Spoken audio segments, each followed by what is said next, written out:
और ये सब ये पब्लिक अकाउंट्स कमेटी में ऑडिट पैरास को सामने लाया जाता है। ब्यूरोक्रेसी कितनी इन्वॉल्व होती है इस सारे काम में?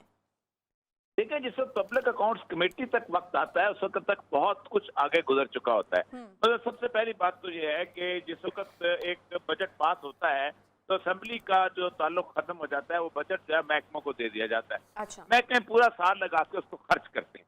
जब वो महकमे खर्च करते हैं तो उसके साथ साथ होता यह है कि फिर उनका एक ऑडिट होता है। पाकिस्तान में दो महकमे हैं, एक है अकाउंटेंट जनरल पाकिस्तान, एक है auditor general Pakistan. Accountant general Pakistan जो है वो प्री ऑडिट करता है, यानी उनके चेक जो हैं वो जारी होते हैं पहले थोड़ा सा देख के, लेकिन ऑडिटर जनरल जो है वो उनका ऑडिट करता है।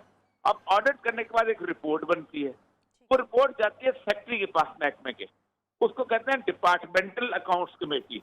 ये सिर्फ ब्यूरोक्रेट्स पर मुश्तमिल होती है। यहाँ पर अगर 100 पैरे हैं तो 90-95 पैरे जो है वो खत्म हो जाते हैं वही पर, वो किसी भी सियासतदान के पास नहीं जाते। और वो जाहिर बात है कानून बना होता है। कुछ होते हैं पैरे जो बाद में पब्लिक अकाउंट्स कमेटी के पास जाते हैं, ये होती है प्रोविंशियल गवर्नमेंट में भी और फेडरल गवर्नमेंट में भी। ये प्रोविंशियल गवर्नमेंट जो है वो फिर उनको बुलाती है और उसके बाद कहती है, फैसला करती है। उनका काम फैसला करना है, ब्यूरोक्रेसी तो वहाँ ताल्लुक ही नहीं रह जाता। असल मसला ये है कि हालत इनकी ये है, 10 साल पुराने पैरे भी अभी तक चल रहे हैं और वो 10 साल पुराने पैरों पर भी अभी तक काम हो रहा है। ये इनकी इफेक्टिवनेस का हाल होता है पब्लिक अकाउंट्स कमेटी का। नहीं तो फिर और साहब ये जो भी जवाब पेश किया जा रहा है, फिर वज़ीर आज़म साहब को क्या गलत इन्फॉर्मेशन पास की जाती है और क्या खुद जो काम नहीं किया और अपनी काहली को छुपाने के लिए इस तरह के जवाब गढ़े जा रहे हैं? जी, बुनियादी तौर पर मसला यही है कि जब आपके आते आते तो ब्यूरोक्रेट का काम खत्म हो चुका होता है। सारे के सारे पैरे जो हैं वो आपके पास वहां पर पहुंच जाते हैं। आपने उस पर गौर करना है, आपने उस पर ऑर्डर पास करना है, आपने उसके ऑर्डर के बुनियाद पर रिकवरी होनी है, आपने उसके ऊपर सजा तजवीज़ करनी है। ब्यूरोक्रेट वहां से कहाँ से आ गया? सारा तो वहां मौजूद हो गया। वो कहते हैं जी ब्यूरोक्रेट कॉपरेट करते, आप सेक्रेटरी को बुलाते हो, जो कॉपरेट नहीं करता आप उसको सजा दो, आप उसको एंटी करप्शन को रेफर करो, नैब को रेफर करो, खत्म करो मसला। ये कैसे होता है कि वो कॉपरेट नहीं करेगा आपको? सही। अब और सब ये मेरा ख्याल है कि कोई इस तरह की बात नहीं है जो कि वज़ीर आज़म साहब के इल्म में ना हो। अगर इस तरह की इंफॉर्मेशन वज़ीर आज़म साहब को दी जाती है तो वज़ीर आज़म साहब क्या मनन यकीन कर लेते हैं इस तरह की बात के ऊपर? क्या समझा जाए इसको? देखिए, मैं 3 साल से मैं देख रहा हूँ कि वज़ीर आज़म साहब जो हैं उनके सामने जो भी पिक्चर पेश की जाती है वो एक दिन को उसको यकीन करते हैं, कुछ हफ्ते के बाद उनकी वो पिक्चर सारी की सारी कोई और बदल जाती है। उनको बिल्कुल अंदाजा नहीं होता कि क्या चीज़ है। ब्यूरोक्रेसी ने उनको बिल्कुल घुमा के रखा हुआ है 3 साल से। और वो जिस तरह के ब्यूरोक्रेट होते हैं, मैं आपको अंदाजा नहीं। देखिए, पाकिस्तान का जो ब्यूरोक्रेट है ना, ये सारी करप्शन बेसिस इन्हीं के साथ चलती है।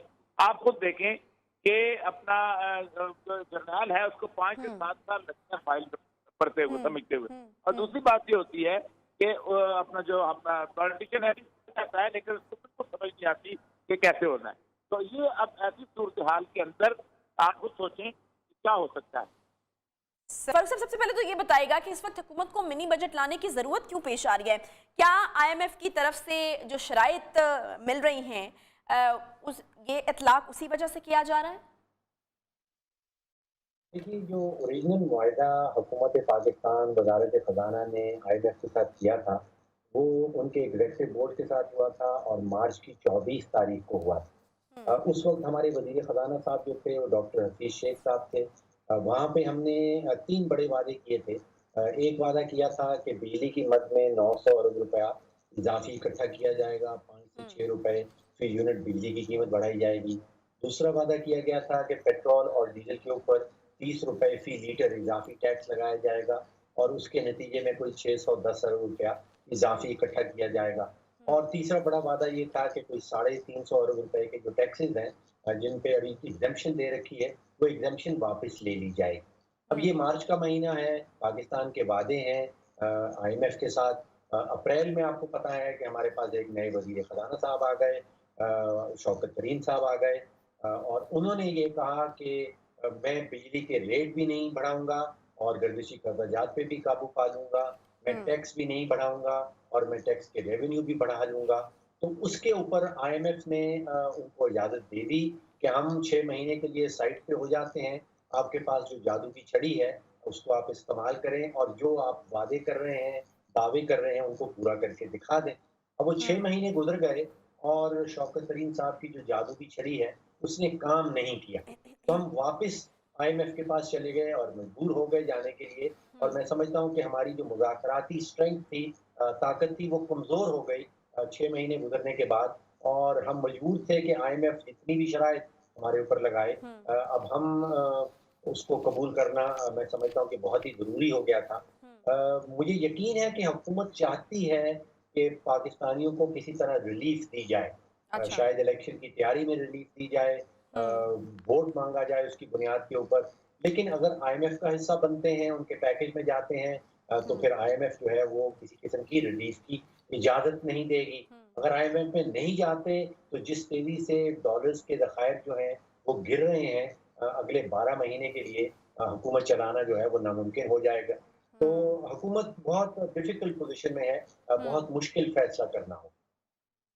सही, तो फ़ारूक सलीम साहब अब कौन सँभालेगा, किसको समझ आएगी? क्या हम फिर देखेंगे कि कुछ अरसे बाद नए वज़ीर ख़ज़ाना होंगे, फिर उन पे जो है तकिया किया जाएगा कि शायद यही डूबती नैया को सँभाल लें?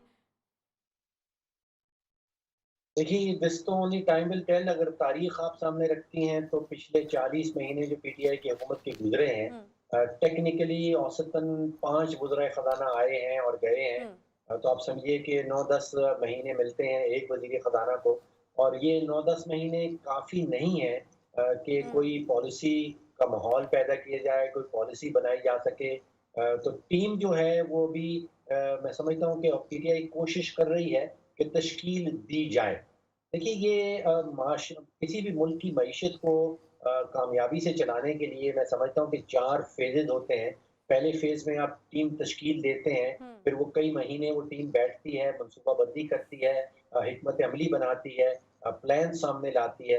फिर तीसरे फ़ेज़ में उन प्लान्स और उन मनसूबाबंदी के ऊपर अमल दरामद होता है, और चौथे फ़ेज़ में जाके फिर नताइज सामने आते हैं।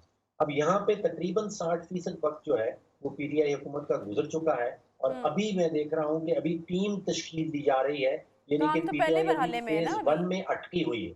हाँ, अभी हाँ। पहले मरहले में अटके हुए हैं, तो ये तवक्को रखना कि बाकी जो 2 साल रह गए हैं, उसमें किसी किस्म हुँ, के नताइज सामने आ पाएँगे, मैं हुँ। समझता हूँ कि वो तवक्को रखना गलत है।